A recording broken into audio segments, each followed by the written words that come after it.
Hello, Sunshine. I'm Alexi Lalas, and welcome to the State of the Union podcast, where we look at the beautiful game on and off the field through the lens of red, white, and blue-colored glasses. We will be talking about the huge legal decision regarding the U.S. women's national team that came down this week. We'll be talking about Gareth Bale and where his future may lay. We're going to be talking about some sports specialization at a young age. Is that good? Is that bad? The Newcastle Takeover, which has dominated some of the headlines around the world, given how big Newcastle is and what could possibly happen. We're going to round up all the leagues out there, at least for where they are at this moment. We know it's constantly changing, but for right now, we're going to look at all the leagues and what they're doing and so much more. But first, joining me, as always, my friend, my colleague, my guiding light, David Mosse, a soccer savant and a Fox Soccer researcher and writer extraordinaire. How are you, Mosse, on this Sunday morning? I am well. I know you're going to have a pretty big name drop coming in a minute, so I'll get mine out of the way first. We're taping this on a Sunday morning. Last night I took part in a video call with some of our colleagues. Keith Costigan was on it briefly. Jovan Karofsky, who is an avid listener of this podcast, doesn't agree with anything we say, but nevertheless enjoys listening every week. Ian Joy, who had his two beautiful young kids with him. It was nice to see them. And then the great Warren Barton and I chatted about the Newcastle Takeover, which, as you mentioned, is one of the topics on today's podcast. So it was fun to see them first time in several weeks. So good times. Are you, like me, coming to the bottom of the barrel when it comes to things to watch? I mean, I know you have your go-tos, and obviously we're recording this on a Sunday, so the Jordan thing's going to happen again for everybody here today. But it is slim pickings right now when I'm clicking through some of these things now. Yeah, very much so. I am banging through Ozark. I'm already in the middle of season 3, so I'll be caught up with that in the next 48 hours. I've got tonight is the final part of the HBO Atlanta child murder documentary. Then Monday night is the season finale of My Brilliant Friend. The Jordan thing will go on for another couple weeks after this. But once you hit like mid-May, yeah, I'm going to be in a dangerous inflection point there. I got to kind of restock and come up with a whole new batch of things to watch. Well, as you mentioned, I did have an interesting encounter this week over on Indoor Soccer, our weekly soccer magazine that you can find every Sunday. And now starting next week on Mondays on FS1, myself, Stu Holden, and Rob Stone with a host of other guests along the way. We scored a wonderful guest in the form of Jurgen Klopp this week. And by the time you hear this, it will have been out. He was as joyful and as playful and as wonderful as he often seems to folks out there. Whether you like Liverpool or not really doesn't matter. I think you can appreciate the joy and the passion that he brings, and obviously the success that he brings. He even asked if I was still playing the guitar. I got a chance to pull out the guitar and crank out some Scorpions for him on the show. So that was fun. It was fun to see him, and obviously to talk to him about what he's going through, what his team is going through. There is a real he is a treasure, I think, for not just soccer, but I think the world. And I think what we found in talking to him was he's got some perspective. And maybe it's easier to have perspective when you're on the top and you have all these great players and everything is going very, very well. But I think he really understands that while he and all of us love this game and have a passion for it, it pales in comparison to everything else. And everything that he said, I think, was couched with the understanding that when this comes back, and he does believe it comes back, it will come back in due time when things are safe. And just because he is the coach and the manager for one of the most popular and biggest clubs in the world doesn't mean that it takes precedent over obviously anything having to do with safety or anything else like that. And that came out, but also his joy. And I think it's not childish. It's just a genuine joy, like I said, in how fortunate he is to be doing what he is doing. And I think that translates ultimately into where his success is. So it was fun to see someone who lived up to some of the things that we've seen from the outside on a more personal perspective, talking to him on the Indoor Soccer show. So that was fun. Oh, excellent. What a big get for you guys. This show has really been a success, huh? Well, you mentioned Keith Costigan, and a shout out to him. He has wonderful connections and a relationship with the folks over at Liverpool, and was able to access some of those as were others. And we thank Jurgen for coming on this week. As you know, Commissioner Garber came on, so it was fun. Jamie Carragher came on. We did some digital stuff with him. So I think everybody recognizes, as we've talked about many times, that this is the market. It was good for him. It was good for all of the coaches if they get an opportunity to talk to the United States, an emerging market here, and obviously with Major League Soccer and all opportunities, you never want to close any types of doors. So I think that there's a method to any type of madness in terms of a coach like that, or of a high-profile coach like that coming on. But it was great. It was fun. We had a good time. And you can check that out. There'll be more clips of it through the weekend re-airs of the indoor soccer show. Mosse, we got a big show today here. There's still plenty to talk about, all sorts of stuff going on. Are you ready to light the candle? Yep. All right. We are going to dive right into this because this was a Friday night news dump, the likes of which we haven't seen in a while, in the form of a ruling that came down. And we've been following this now for, gosh, it seems like years, and it probably has been years. The constant court battle with the United States women's national team and the United States Soccer Federation over equal pay and equity of pay, and the potential for discriminatory practices when it comes to how they have been paid. So a summary judgment comes down, and look, I'm not a lawyer. You're not a lawyer. I've read enough of these articles here to know that a summary judgment is important. It is, something that comes down. And basically, what happened was the United States Soccer Federation prevailed in terms of the things that we are talking about when it comes to the discriminatory practices on a number of fronts, not the least of which is the actual money. This was a surprise to a certain extent for some, but not to others. They still have the opportunity, I'm talking about the women's team, still have the opportunity to continue in court when it comes to problems with air travel, hotel, medical, and that kind of stuff. But the bulk of the decision focuses on the actual money. So now everybody's talking about this, because this was not just soccer news. This transcended the sport. This was news out there because of the high profile of the women's team, of the individual players, and what this meant, not just for women's soccer players, but for the law and for women and for women's athletes out there. So I'll let you go here in a second, but my initial thought when this came out was, winning in the court of public opinion is very, very different than winning in the court of law. And we've said this before, while you may have a case that you feel is incredibly solid because of the reaction that you get publicly, and let's make no mistake about it, in the court of public opinion, the women won hands down. It wasn't even a question going in. But when you get in front of a court of law, it might not hold up. And that's obviously what happened here. Now, it doesn't mean that they can't appeal, but it's very, very difficult from what I've read and from what I see for this to change on appeal going forward. Doesn't mean it can't, but this was a big blow to the women's side of the argument. Now, when it comes to the United States Soccer Federation, obviously this is a win. But even when the United States Soccer Federation wins, it loses, because they are still in a situation right now where they have painted themselves as villains. And just because a court of law has held up their argument and their defense doesn't mean that they aren't still villains in the eyes of the public out there. And that is a problem. Optics are important. I understand precedent. I completely understand that. But how the United States Soccer Federation is viewed, especially over the last couple of years with what's happened, I can't think of a time when it's been at a lower point. Now, we've seen all sorts of things that have come out even over the last 24 hours, the last 48 hours, even presidential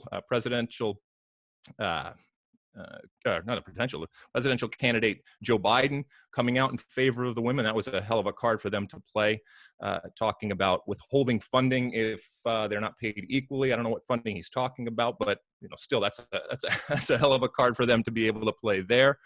Really, what this comes down to when I read the arguments of the court is that the U.S. women signed a contract in the form of a CBA that they didn't like, and that they thought not just was unfair, but was unlawful. They took it to the court.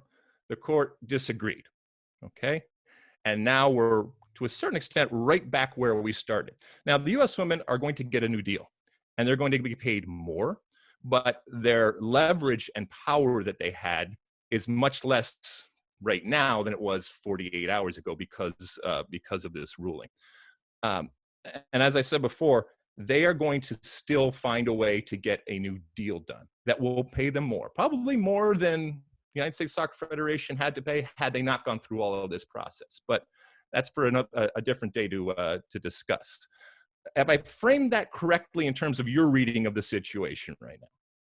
Yes, and I have several thoughts. We'll take them one by one. First off, obviously, it would have been in the best interest of the U.S. women for all the negative publicity to compel U.S. soccer to settle sometime in the last few weeks. The women were given a gift in that regard with the controversy surrounding the legal briefing and Carlos Cordero resigning and Cindy Parlow-Cohn assuming the presidency.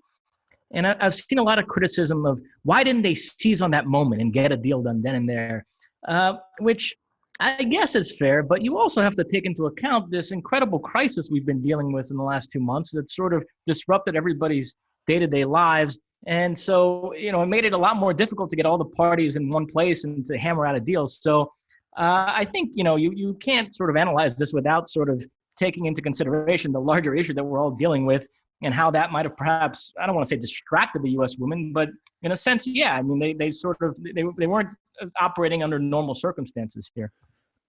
And I want to be very, very clear. Just because they came down on the wrong side of this decision, right, of late, doesn't make their fight not valid.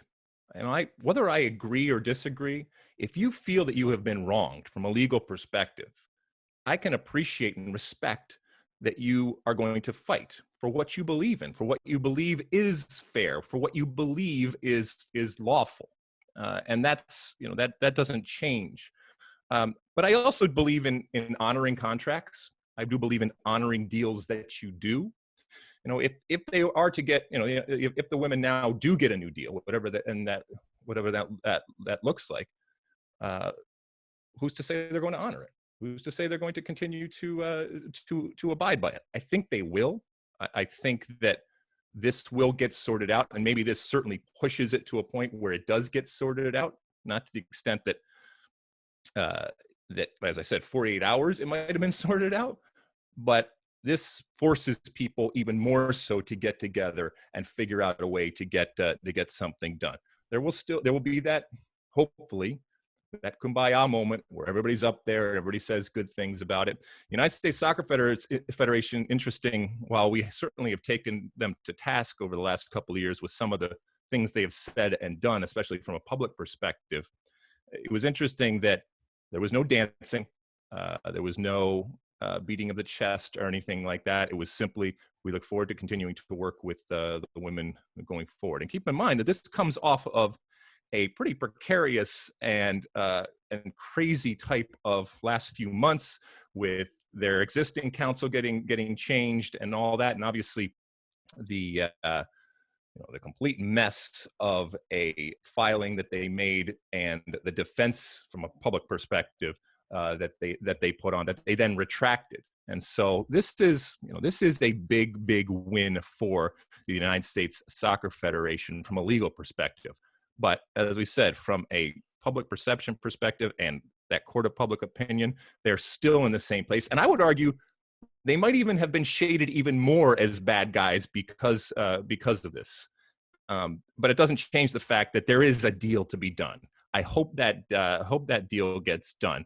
And it's also an important lesson, I guess you will, of the nuances and the depth and the complicated and complex nature of something like this. It's very, very easy in a tweet, or it's very easy on a podcast or something like that to give a soundbite that you think encapsulates all of this and all the nuance. And for example, people coming to the realization here that in the portion that the lawsuit dealt with, the court actually said that the women's team made more money. And for so long, we were told they make as much money. Now, you can shade it different ways, and I'm sure people will spin it and argue different ways going forward. But this was not as simple as the United States Soccer Federation doesn't like women, or the United States Soccer Federation doesn't believe that women should be paid equally to men. And I think sometimes the court, maybe more so than anything out there, is able to cut through all of that and get to the essence, and ultimately the truth is. And sometimes the truth hurts, and sometimes the truth isn't what you want to hear. And in a certain sense, they may have done that and given all of us an opportunity to look at things from a different angle and to see things a little bit differently. In no way do I think that it's going to deter the women from what they feel is an injustice going forward. But I think that there's a lot of pressure right now to get this deal done, and I think it will get done. We've spoken about this before, but I do think the differing club-country dynamics between men's and women's soccer rear their ugly heads here. The men are able to negotiate a deal which treats the national team from a financial standpoint as a side gig. Their main job, their main source of income is their club. And so they're able to negotiate a very bonus-laden CBA contract with U.S. Soccer, while the women rely on the national team as their main source of income. So they have to negotiate a higher salary, more guarantees, and maybe not as big of bonuses. And so now, listen, the women claim that they've never been offered the same bonuses that the men receive. And so had they been offered that exact same deal, they would have taken it. So that's a whole element here, which I suspect will be in their appeal. That's what they're going to try to argue. But nevertheless, even if you think the women have a case here and they deserve equal pay, I continue to say it's in the best long-term interest of women's soccer to grow the club side of the game. To me, there's just something inherently out of whack about the national team being your main job, and you're going against the grain of how this sport is structured and how it's meant to operate. Yeah, easier said than done, though. As we know, and our past is littered with defunct leagues, and in a sport, in even the men's game, that is fraught with risk. In American professional soccer, the women's is that much more. But as you said, hopefully that becomes a case where they're able to make enough money where it's not the main gig that's going forward. But ultimately, everybody signs these contracts. Everybody has representation, hopefully capable and competent type of representation that advises them what to do. You have contracts. You hope that people live up to them. From a legal perspective, I think that that's part of what the courts were saying, is that this is the contract that you decided and your representation negotiated for you to sign.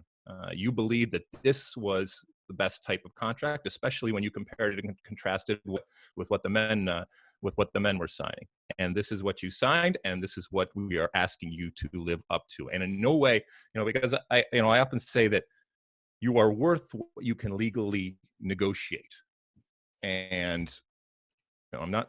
If you believe that what you negotiated was unlawful and illegal in that sense, then absolutely you have my my support in going after it. And they still probably do believe that is, and that may be overturned in appeal. This is a forever twisting and turning type of saga that we have going on right now, and we've already seen the public reaction from Joe Biden on down, from people that can't fathom that this could happen. I know there's politics involved and there's baggage and all that stuff that comes along, but that power and that leverage of the court of public opinion, that's not going away. As a matter of fact, it's probably only increasing. And so they have been very, very smart and strategic in how they have tried to use that and harness that power and leverage from a women's perspective for the women's team, both individually and collectively. I'll be really interested to see what their next move is. But it is getting, you mentioned, because of the world that we now live in over the last couple of months, while I recognize that it's important, but its importance has been diminished. If you understand what I'm saying, what are we doing here? Why are we continuing to fight? And in doing so, the time is being lost, the opportunities that are being lost, the money that is being spent. If we could have had that at our disposal, would we be that much further along? And there are those out there that would probably say, you know, it's worth it. It's worth it because this is what we believe, and this is how we feel we have been wronged. And I can respect that, but I'm looking forward to a day when we don't have to worry about these things, and everybody has something that they believe is fair and just, and we can get back to concentrating on being the best possible federation and indirectly the best possible soccer playing nation that we can be, because all of this hinders our development. All of this hinders our ability to move forward. So I hope, and I don't want to speak for you, but I hope at some point this can get solved. I hope that there's a way to bring together, get that deal done where the women are happy. The men are going to be right around the corner. I know some folks out there have put out the possibility of both the men and women coming together and negotiating together. I'm not sure that that's something that either side is going to want to do, just based on history. And while the men certainly don't look at the federation as their primary income source, I also feel that they're not going to want to necessarily do things and give up things that ultimately would go to the women. And by the way, the women who have proven and have the potential in the future to earn a tremendous amount of money, they might not want to give that up to the men's side, because there will be that sharing. So I don't know if that ends up being something that happens. If it did, it would be really interesting to see where everybody's in the same boat together, both the men and women's side, and have to work together and have to accept it. And if that maybe connection and that joining together of forces ultimately makes the best possible sense, and a lot of these problems go away with the recognition that there is that connection. I don't know. Mosse, anything before we go? Yeah, I mean, one more point I want to make on this. You already mentioned it, but I think it's worth highlighting. It is incredibly ironic that the women have kind of rubbed the men's noses in the fact that we win, you don't, we're more successful than you. And they cherry-picked years, 2015 to 2019, in which the women were especially successful. They won 2 World Cups, while the men were especially unsuccessful, failing to qualify for a World Cup, thinking that would help their argument. But it actually ended up working against them, because the men were so unsuccessful during those years that they played fewer games, collected less bonuses, and so actually earned less money than the women over that period. And so the judge looked at that and said, wait, what are you talking about? The period of time you picked, the women earned more money than the men. Now, the women, I think, have a fair argument that, wait a minute, we shouldn't have to be so much better than the men to earn more money than them. Equal pay means if the results are more or less the same, then the money is more or less the same. That's really the true spirit of equal pay. But nevertheless, it is kind of ironic that the men's lack of success in a way worked against the women here. Yeah, but the court's responsibility is to focus and look at the parameters that they were given. Okay, and so that's on the women. If they don't like the period of time that they were talking about, or that was under discussion right now, then talk to your representation. So, we'll see. We'll see what happens. We'll see what happens going forward. We still have the best women's national team in the world. We still have arguably some of the best individual national team players in the world when it comes to our women's side, and it is still night and day in terms of the success and the consistency of success when it comes to our men and women. And I can see your little mind working right now that you want to add something before we go. I've said this before, but I'll say it again. I don't envy Cindy Parlow-Cohen, because I think she is in such a weird spot here as a former U.S. women's national team player, but now the president of the federation. So her job is to try to fight for the best interests of the federation, but also I'm sure she feels in her heart, a certain allegiance to what the women are fighting for. So it's going to be interesting to see how she plays this, because she is in such a tough spot. She's going to be fine. She's going to come out of this smelling like a rose. Let me tell you, she's either going to come out being the great communicator and the great uniter that ultimately on her watch this was finally done. Nobody else could do it, but she was able to do it. And then she says, thank you very much, and rides off into the sunset as that champion and as that heroine. Or she's just going to parlay it into another 4 years. Well, not another 4 years, but her first 4 years of a re-election that's going to come about next February. So I think she's going to be just fine. Don't worry about her. All right, Mosse, moving on. All right, Mosse, it's time for Ask Alexi. Use that hashtag Ask Alexi and send us some questions, comments, concerns out there on all the social media platforms, and we pick a few each week and read them off as we're about to do here. What do the people want to know this week, Mosse? First up, at A. Robinson, 1987, thoughts on the possibility of Gareth Bale joining MLS? Is this in relation to any specific reports out there, or just a general feeling that this could possibly happen, which is nothing new? We've talked about this before. Gareth Bale gave an interview a few days ago in which he spoke very positively of MLS and said it's always intrigued him to eventually end up there. So I think it is something that has a good chance of happening. Well, let me see. Let's think about a high-profile type of team that is looking to make a big splash, that certainly has money behind it to pay someone like him, but maybe even more importantly as part of the equation, I don't know, is in an area where year-round you can play golf on some of the best golf courses in the world. Would there be a state or an area or region, Mosse, that would possibly fit that criteria? I assume you're talking about Miami? I am talking about Miami. I don't see him going to Columbus. I don't see him going to a number of other places.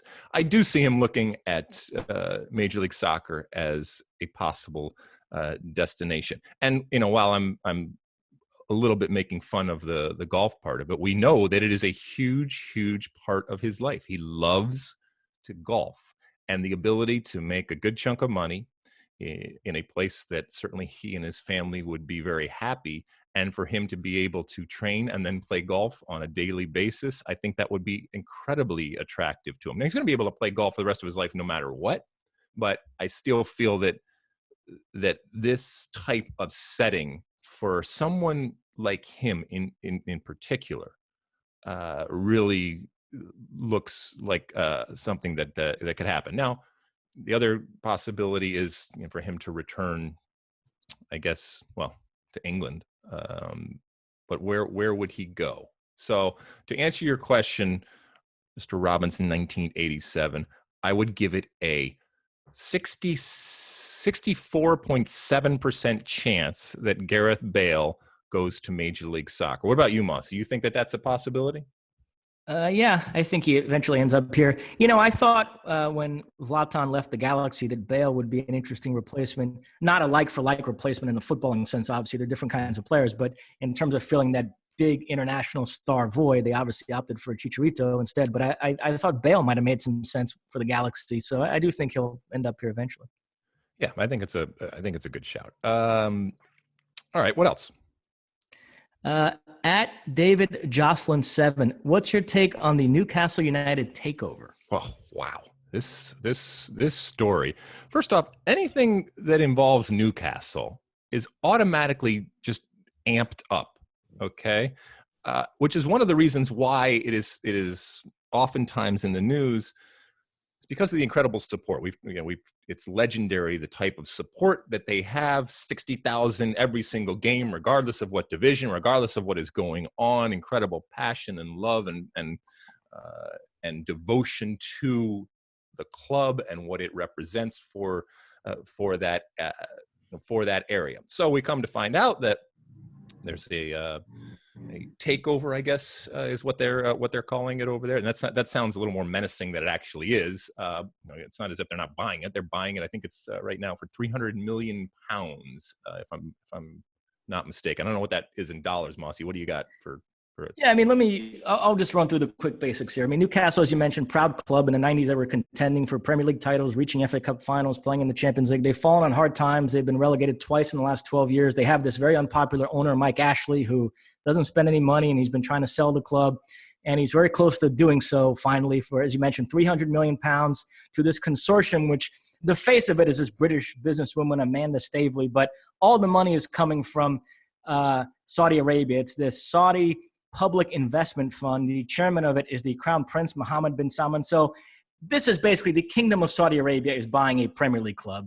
And so, this is obviously generated some controversy. The deal's been held up for a couple of weeks. The Premier League is looking into it. There's two issues here.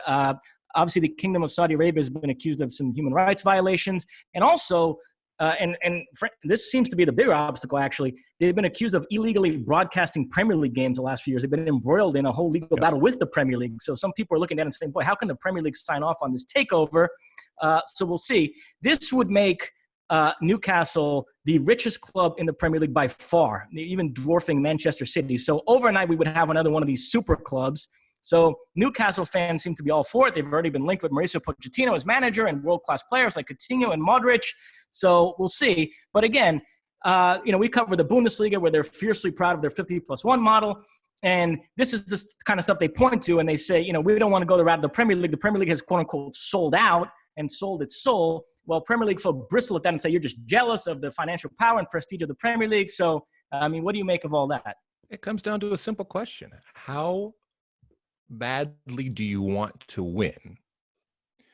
Because winning equates to money. First thing that anybody asks, if you're a manager coming in or if you're a fan or anybody else that's affiliated with the club and some ownership comes in, is how much do we have to spend? How much are you going to enable us to spend? Because then you say, well, I'm in this level, or I'm in this level, and this level. And so what are you willing to accept in order to have that money that then, not just theoretically, because it's been proven, enables you to hedge your bets by going out and buying better players and therefore being a better team? And how much are you willing to ignore, I guess? Now, look, it should be stated that there's plenty of international ownership when it comes to the EPL, and there has been for a number of years. And I mean, the top is just completely heavy, whether it's the Liverpool with the US, City with the UAE, Leicester with Thailand, with Chelsea with Russia, Manchester United with the US, Wolves with China. I mean, it just goes on and on and on. Arsenal with the US. But all foreign ownership is not created equally. Okay. And not all all foreign ownership in and of itself comes with the baggage of being foreign ownership. And that comes from pride and nationalistic type of feeling. And I completely get that. I get it when it's over here in the United States. I get it when it's in the UK, and that type of ownership is coming in. So it depends on what you're going to do with that ownership.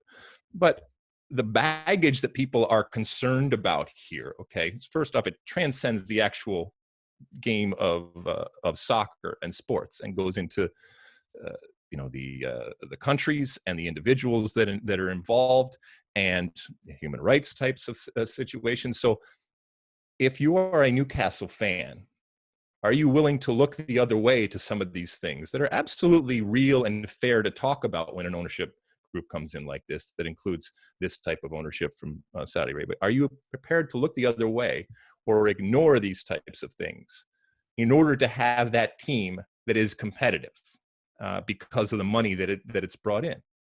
And I guess it's a moral dilemma. It's a moral quandary out there. And I think more often than not, and this isn't a judgment of humans in that area. So I guess it's just a statement on humans. There's a lot of people that say, yeah, I just want my team to win. And I could look down the line and I can find something wrong with every single owner, whether it's domestic or international out there, that I don't like, but I like winning more. And that's the world that we have created, and that is the league that has been created with these super clubs and with this influx of international money. And I think ultimately this gets done. But you said you talked to our good friend Warren Barton. What were his thoughts? A legend when it comes to Newcastle. Well, he's in favor of it. He's excited. Now, to be fair to Warren, we didn't really delve into all these issues in great detail. I just sort of asked him what he thought of it, and he gave it kind of a big thumbs up.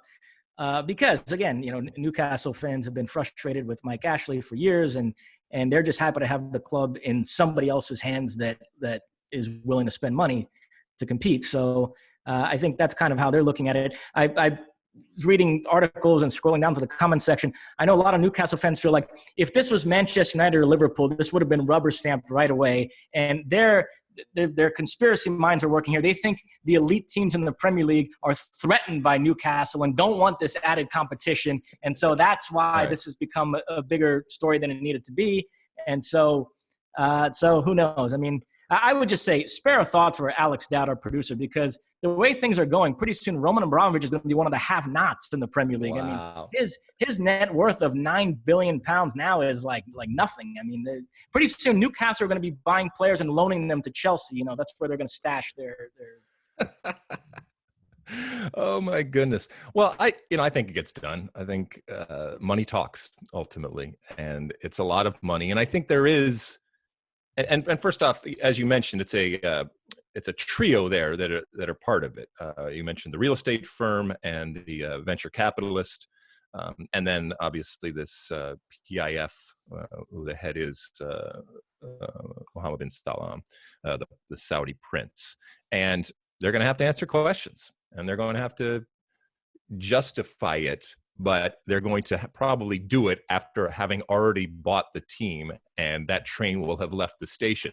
But then they're also going to have to spend that money, and then that money is going to have to be spent well. And unless somebody is able to identify the next Alan Shearer out there coming in, they still have to prove to me that they can spend that money. But you are hedging your bets out there. Anything else, Mosse, on the Newcastle situation? No. We'll end on this. At Damu Bob, do you agree or disagree with this move? When should kids pick a sport? And what he's alluding to is that Bayern Munich are getting rid of their U9 and U10 teams because they want to allow kids at that age the opportunity to play other sports and to develop with less pressure. What did you make of that? Well, basically, it's Bayern Munich and maybe some other teams saying, we recognize that specialization is something that is happening and now has been happening for a number of years. But what we're going to concentrate on is the benefits of specialization at being a kid. And I commend them because I think it is beneficial and important.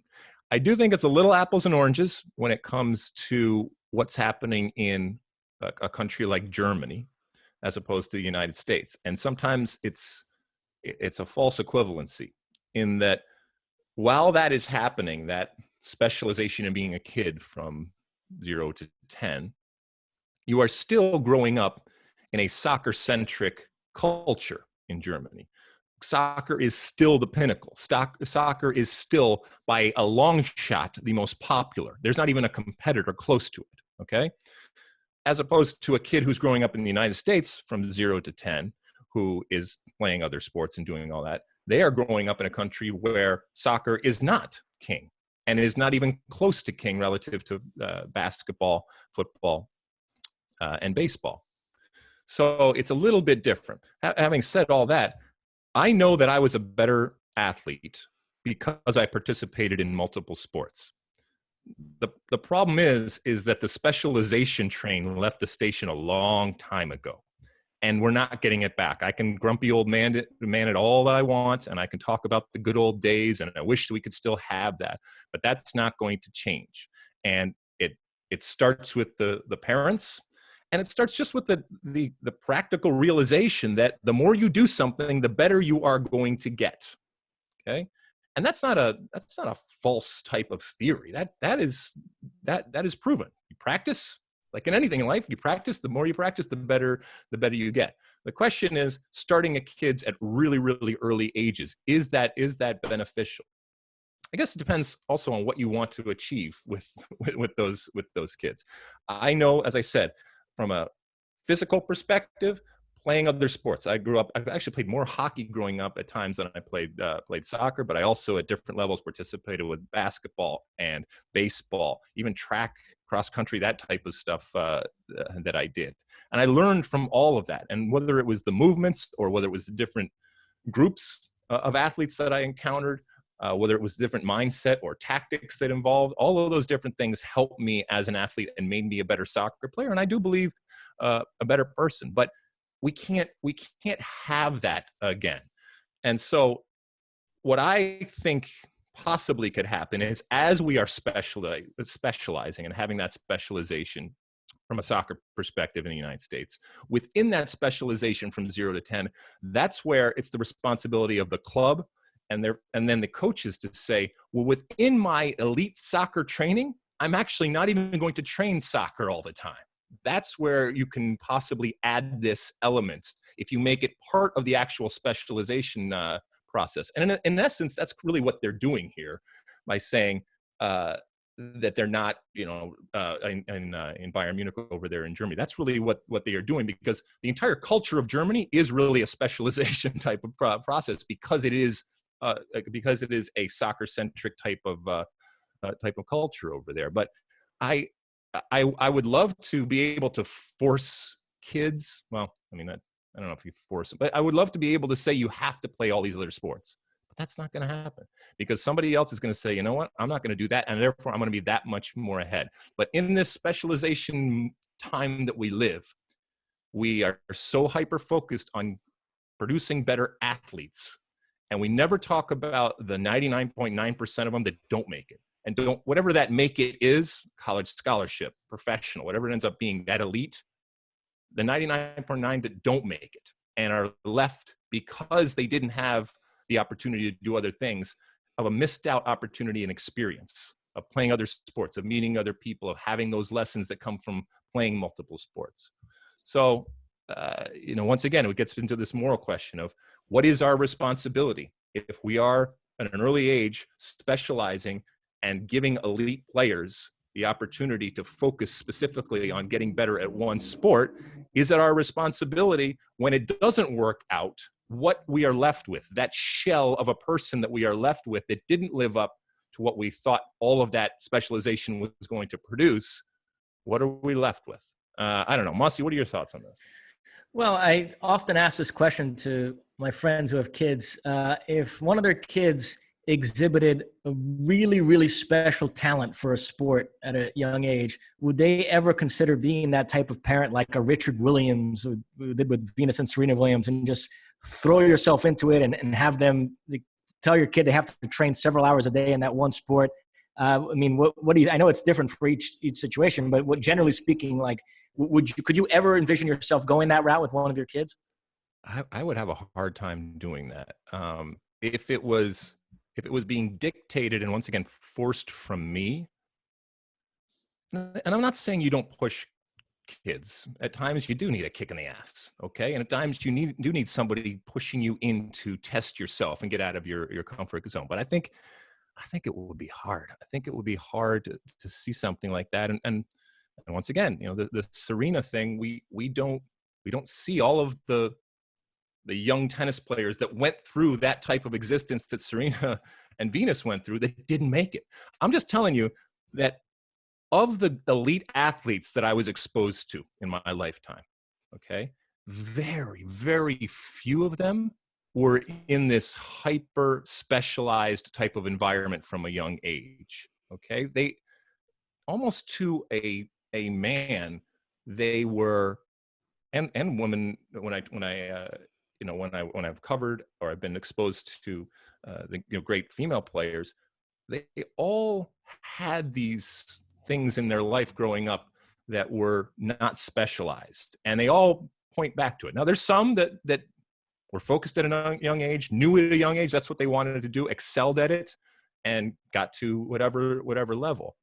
But I'm just, I think it is, the burnout factor. And that point where sometimes you don't recognize it as a parent or as a coach when it's clicked off and it's no longer fun for that individual, and they feel that it's their. I'm talking about the kids. The kids feel it's their responsibility, either to live up to something that has been ingrained to them that they somehow have to be this person, or to live up to something that, in the eyes of their parents or their coaches or whoever they're the people that they look up to, living up to something that is somebody else's ideal and somebody else's definition of what success is. And then you've ruined, not only have you ruined the athlete, but to a certain extent you've ruined a young kid. And good God, if we're doing more damage through specialization of the kid, I'm not talking about the soccer player, then it's not worth it. It's really not worth it. I don't know. Mosse, anything else before we go? No, that's it. It's a good question, and I'll be interested to see how in practice over at Bayern or over in Germany, if they are doing this, what this looks like, because it's not necessarily a free for all. And once again, maybe they will be doing it as part of the specialization that comes with playing in a culture like Germany. Good questions from everybody out there. Do use that hashtag Ask Alexi when you are sending over those questions, or Ask Mosse. Send it out on the Twitter and the Facebook and the Instagram platforms out there, and we pick a few each and every week and read them off like we just did. All right, moving on. Okay, Mosse, we continue to live in interesting times, and we continue to almost daily, and then even in times hourly, have information coming in and out. Not a lot of it's necessarily reliable, but I think we are so desperate for any type of information out there as it relates to our sport, about what is happening, what isn't happening on and off the field, that when it comes out, we start to salivate. What is the latest when it comes to the leagues out there? Because we're hearing so many different things, not the least of which is the potential of the Bundesliga to be that first league that starts actually playing, not just for soccer league, but first professional league out there, and that possible template and pathway and canary in the coal mine situation, if it goes well, and fingers crossed that it goes well. But even that on a daily basis kind of is in flux as to whether it's going to happen or not. So let the folks out there know where we are as we are recording this on Sunday, May 3rd. Well, last week we talked about how the Netherlands, they pulled the plug on the 1920 season. And while they awarded Champions League and Europa League berths based on the current table, they did not award a title or do promotion relegation. This week, the French Prime Minister extended the ban on sporting events in France until August. So in lieu of that, they've decided to pull the plug on the 1920 season. But different from the Netherlands, not only did they award Champions League and Europa League berths based on the current table, but they also crowned a champion, PSG. So congratulations to Neymar for collecting another trophy. And they also did promotion relegation, which means that Amiens and Toulouse go down, Lorient and Lens go up. But as you might expect, the two relegated teams have threatened legal action. And also Lyon are very unhappy. They're in 7th place. So the table being recognized means they're poised to miss out on Europe next season for the first time in decades. And so all those clubs have come up with arguments to say that the teams directly above them have played more home games or have had an easier schedule and different things like that to argue that it's unfair to recognize the table as it stands. Lyon president Jean-Michel Aulas had proposed some sort of playoff system come August. He thought that was a better way to resolve things. And so that's where we are in France. So let's hit on that first before we move on to other countries. All right, mon ami. Okay, so France, I mean, we talked about the fact that no matter what they came up with, it was not going to be fair. And no matter what they did, somebody was going to be aggrieved and absolutely could make a case. And even the things that you mentioned of saying, well, we only played this team this many times, or we only did this many times, we only had this many home games, and all of that is completely legitimate. But the point is, and the point has always been, that in these unprecedented times, at some point you have to do something, and it's not going to be fair for everybody. But in order to get past this, people have to make sacrifices. But then if you're the one making either the sacrifice or more of a sacrifice than others, you're going to say, hold on, that's not, and what are you going to say? You're going to say, that's not fair. And you're going to come back and say, yes, but this is the least bad decision of a lot of bad decisions that we have out there, at least bad solution that we have out there. Now, the relegation part of it, that one I think about, because I think, while I don't think necessarily that you should be given every opportunity to go up, I think you should get every opportunity to survive if you're gonna split those two out. So that's why I was always in favor of saying, you know what, if you're gonna do the promotion relegation thing, don't worry about the promotion part of it, or don't worry about the relegation part of it. Keep the teams in, because that is much more punitive. And they obviously didn't want to do that, and people are going to be screaming and yelling. The European part of the equation, I mean, that's an economic thing. That's all. It's not the prestige, okay? That's an economic situation that completely changes your budget from year to year if you're not doing that. Oh, and I guess it is from a competitive side. you're not able to attract the type of players that you want, because you're not able to give them the European experience that some players are looking for. So that could be, problematic. But I don't care as much about that argument as I do about the relegation part of it. All right, let's stick with Ligue. Any other thoughts there before we move on to some other leagues? Well, it's just interesting. That's going to impact our conversation about the Premier League coming up, that both the Eredivisie and Ligue 1, they felt like the title and promotion and relegation are intrinsically linked. Like if you're not going to do one, then you shouldn't do the other. Well, if you are going to do one, then you should do the other. So it's interesting. We've yet to see a league kind of split up those two things and say, we're fine awarding a title, but we're not going to do promotion and relegation. So that's. But PSG, correct me if I'm wrong, how far ahead were they? What was the? I believe 12 points. Okay, so the only one where they didn't award a title was where there was an actual title race, right? Yeah, Ajax and AZ Alkmaar were level on points. Ajax ahead on goal difference.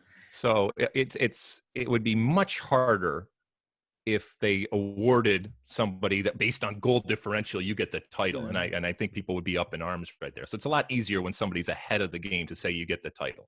But so against the backdrop of all this, the Premier League held a meeting in which they came out of it saying that a majority of the clubs are on the page that we should definitely try to finish this season. They're eyeing a mid-June return.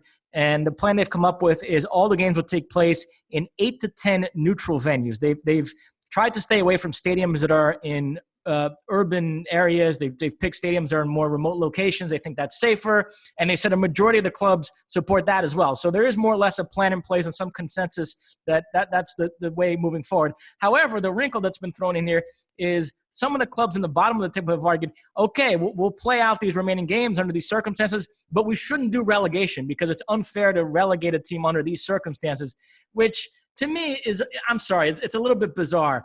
It's like we'll play the game so we can collect the television money, but the results don't really count. And then what's the point from a sporting perspective? What's the point of even playing them? I don't know. To me, that's a little bit of a weird needle to try to thread. But I mean, I don't know. It sounds like you might. If you're going to play the actual games, which we all know, I understand it's not fair, okay? But if you're going to actually play the games, then accept the consequences of what's going on. And you can whine and scream and do all that, and at times you will be justified, and you will have people that come to your defense. But if you're going to actually play the games, but this neutral venue scenario, I think is really interesting and intriguing, not just over in Europe if this happens, and not just for soccer, but we've heard Major League Baseball talk about these types of things. And first off, how do you pick what that venue is, or what that city or area is, and what are the criteria that you need? Obviously, fields. You're going to need fields. You're going to need accommodations. Because I was trying to think of places in the United States and Canada that would suffice and would be possibilities out there. And maybe if you're listening to this, send us what you think. If there were neutral venues for a league like MLS, what would those venues be? What cities do you think would be appropriate for something like that? And we all know that it's not going to be perfect. It's certainly not ideal. But if that were to happen, I think there would be some interest. Yes, it would be a curiosity, and yes, it would be a unique temporary type of season. And maybe we would look at it as spring type of training or preseason type of thing, which often happens in some of these venues and some of these places in a number of different leagues. But I am intrigued as to where that happens and what behind the scenes the criteria are for picking these these cities and these venues going forward. So EPL is looking at that as a scenario, right? Yep. It is interesting to me. When you ask any fair-minded person in a vacuum about Liverpool, they say that they should win the title. But when you attach it to other things, you say, well, if you give Liverpool a title, then you have to relegate teams as well. Then they say, ooh, I don't know. Maybe we don't do promotion and relegation. But then Leeds United fans are upset. They're saying, wait a minute, why are you rewarding Liverpool for the season they had, but not us, who they're leading the championship? Then you say, okay, maybe we will do promotion, just not relegation. We'll have 22 or 23 teams next season. But then there are teams in lower divisions that were leading their league, and those seasons were voided completely. And they say, wait a minute, why are Leeds United getting promoted and we didn't? And so you just keep going. You know what I mean? When you just talk about Liverpool in a vacuum, like I said, unless you're just a completely delusional Everton or Manchester United fan, I think everybody recognizes the right thing would be for Liverpool to win the title. But it does get trickier when you say, well, if you're going to recognize first place, you got to recognize the other positions too, and then the domino effect of that. And once you get into promotion, relegation, and such, so it is very complicated. It is a mess, Mosse. This is a mess. The only thing that I know is nobody knows anything, and this is a big old mess. What about Bundesliga? What's going on over there? What's the latest? Has something changed since we started recording? Yes. So the Bundesliga, they're still saying they're on track for a return sometime in May. Now, May 9 is not going to happen. That was the original date proposed, but the government pushed back by a week a meeting where they were going to review this proposal. And so it's now time-wise, there's no way they could, even if it gets approved, there's no way they could start up by May 9, but they're still hoping for sometime in May.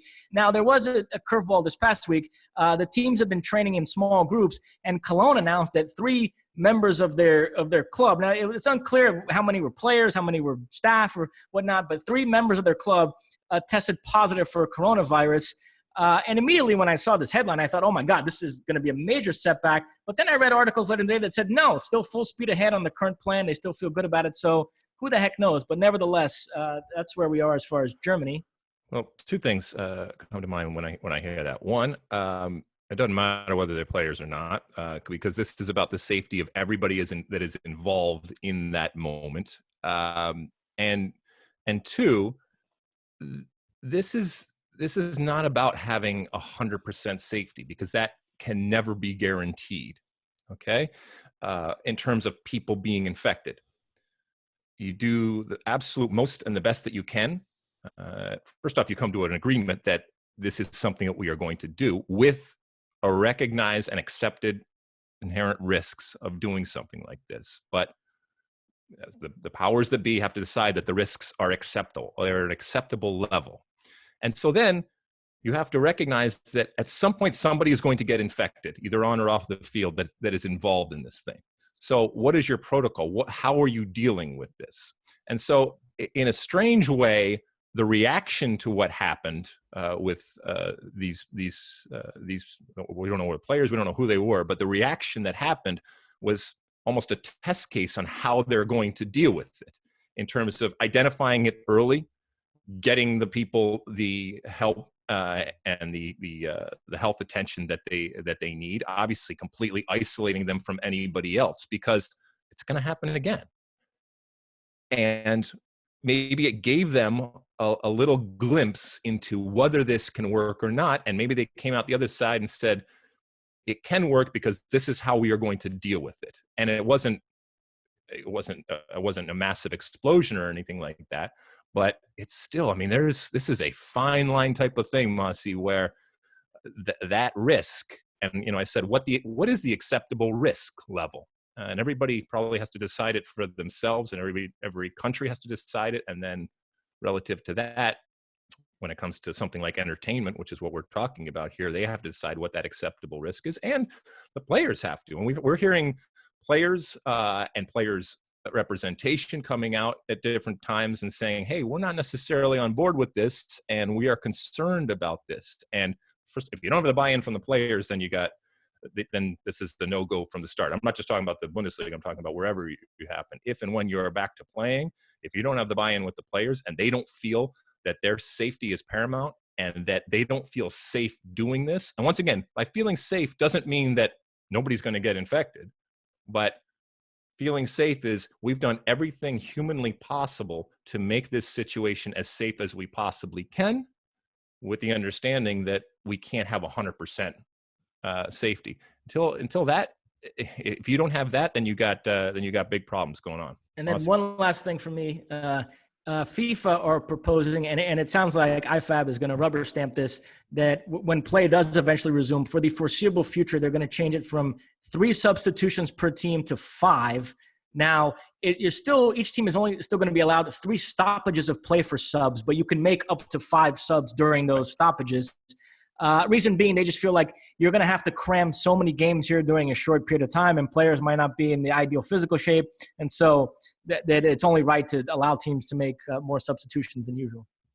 I love that, because I look at that as one of those things that's going to get thrown on the wall and it's going to stick, not just in a temporary sticking situation, but even beyond what we have right here. I think people are going to see it for the value that it gets. I know my friend Stu Holden doesn't believe in it at all. I look at it as you get more talent on the field. So just from a pure customer perspective, if I'm paying money, the last thing in the world I want to see is talent wasted away sitting on the bench and not getting on the field. So you get more opportunity for talent to play. Does it change the strategy? Yes. And as a matter of fact, in talking to Jurgen Klopp, he talked about how he's already thinking about how it may change his substitution patterns. It may change, well, obviously it'll change his substitution patterns, but how it may change tactically how he goes about managing a game. But that's okay. I don't think that well, first off, the stoppages that you mentioned are important because you don't want constant stoppages. But the actual numbers of players that are able to come in, I think that's a good thing. And I think there will be a time when we look back and say, well, this was something that came out of a horrible situation, and yet it was something that we didn't realize that we wanted, or didn't realize how beneficial it is to our sport. So I think that's definitely going to happen. I think that goes well beyond a temporary situation. Anything else out there, Mosse, with regards to the leagues that are going on? That is it. We have no MLS type of update other than we're recording this on May 3rd, and coming up on May 5th, players have been allowed to return to the training facilities if it's appropriate in the market they are in, and train individually. And there's all sorts of protocol in terms of what they are able to do. That's the only MLS update we have. I do think that MLS, like a lot of leagues out there, are kind of looking for best practices out there, which is why everyone is so focused on what's happening over there in Germany with the Bundesliga. And if it goes off well, it is a little apples and oranges, but there may be some best practices that can be taken, if not all of them, then some of them, or portion of them that are used from what comes out of Germany. All right, Mosse, you ready to finish this up here? Yep. All right, so at the end of every podcast, we give you our one for the road, and we want to wrap it around a wonderful announcement. If you look at it, because we over here at Fox, and in particular at Fox Sports Digital, there are incredible men and women that work very, very hard. And for those of you that watched the World Cup this last couple of summers, and certainly last summer when Mosse and I were running around France for the Women's World Cup, you know about the constant diet of digital content that we are putting out there. And that has been recognized in that we are nominated for what they call a Webby Award for our coverage last summer in Paris of the 2019 FIFA Women's World Cup. We all played a role in this, and we all were cranking out talent and writing for talent and coming up with content. Cranking out the content and coming up with that content and writing for content.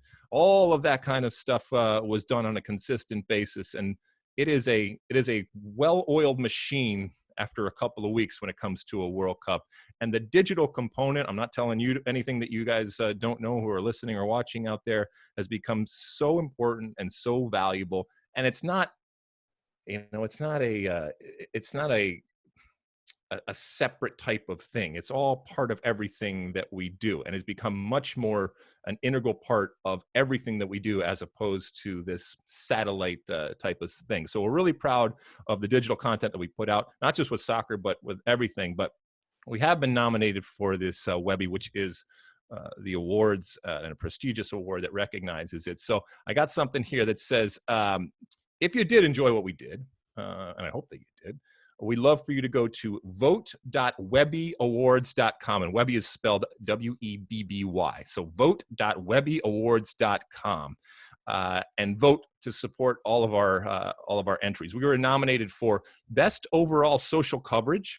Our nightly digital show was nominated, and our Fox Sports World Cup Now And we were nominated for the digital feature that we did on Brandi Chastain. We looked back 20 years on her famous game-winning PK that won the 1999 Women's World Cup. So we'd appreciate if you were to vote for us. If you like us, like I said, go to vote.webbyawards.com.